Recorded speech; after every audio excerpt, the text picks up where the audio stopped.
Fast is slow and smooth is fast. What I mean by this, if you find yourself in a situation where you have to get something done in a really short amount of time, my advice is don't try to work quickly. Don't try to work fast, because when you work fast, you get yourself in this frenzied state of mind. You tend to make mistakes, you drop parts, quality suffers, problems can happen.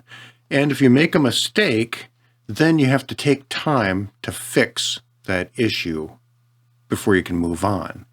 And that wastes time. Instead, I think it's better to focus on being smooth. Now, what I mean by being smooth is literally being smooth. Use fluidic motions. Don't panic.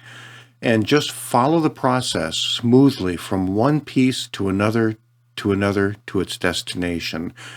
And by doing that, you stay in your head and you get things done properly and you don't overlook things. And you never stop.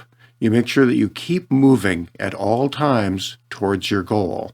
And by doing that, you get things done as rapidly as you possibly can while maintaining high quality. So to this end, I'll give you a gig story. I was working with a band who had a guitar player who was notorious for showing up late to gigs.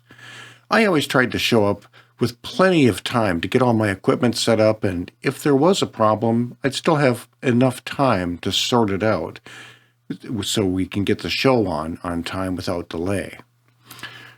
This guitar player was known for wandering into the venue 10 minutes before the show time, and we always got off on time, barely, and the rest of the guys in the band were usually pretty nervous, going, well, you think he's going to show up tonight?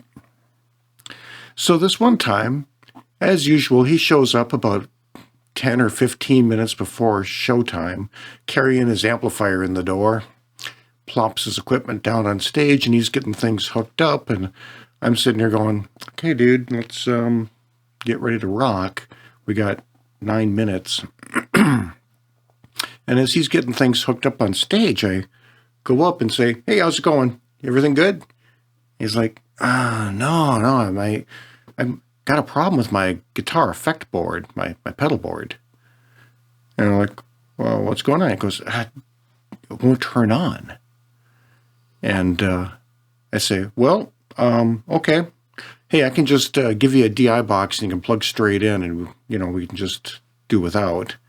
It's like, I can't do without it. That's critical for my tone. I mean, it would sound horrible. I'm like, okay. You got another effect board? You got distortion stomp box or something? It's like, no, not with me. Well, lesson 1, if there's a critical piece of gear that you need for doing your show, it's probably a good idea to have a backup of that. But I'm like, okay. So I said, let me take a look here. And I look at the back of his unit and pull out the fuse, little glass fuses. And I look at that and I go, dude, that don't look too good. I think that's why it's not turning on. And I say, you got an extra fuse? And it's like, no. Did I mention that if there's a critical piece of equipment that maybe you should have a backup? So carrying an extra fuse, if your equipment uses fuses, yeah, that would have been good. So I looked through my bag of goodies, and I didn't happen to have any fuses of the size that his unit needed. But fortunately, I wasn't terribly rattled by it, although I was looking at my watch going, 4 minutes to showtime, how are we going to resolve this? And it occurred to me a possible solution.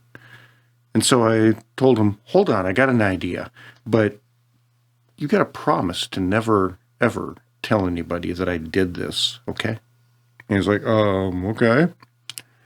And so I ran into the kitchen, and I asked the guy in the kitchen if I could have a little bit of aluminum foil.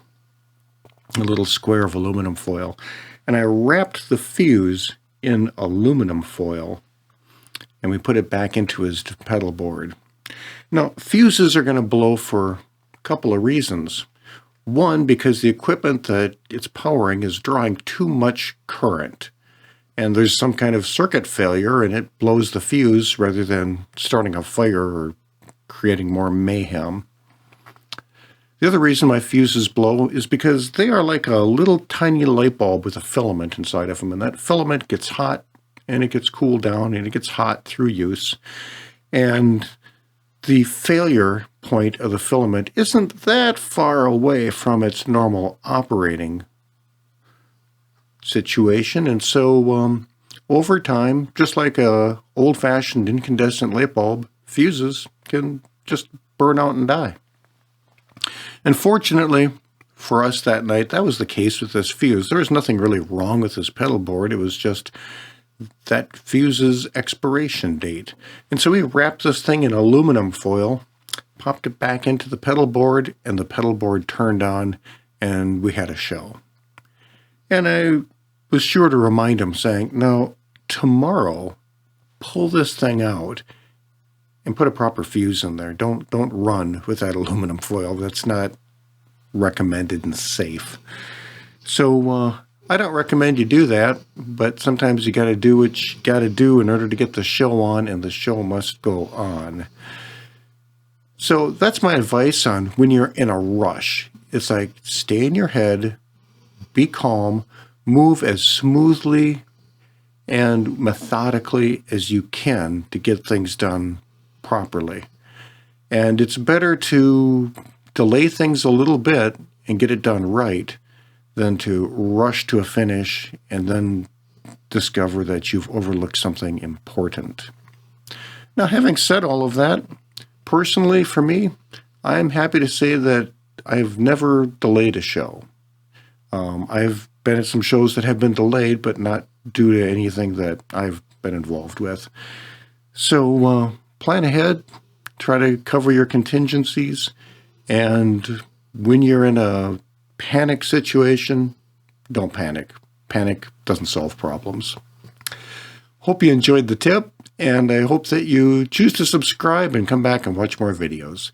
So thanks for tuning in, and we'll talk to you again soon.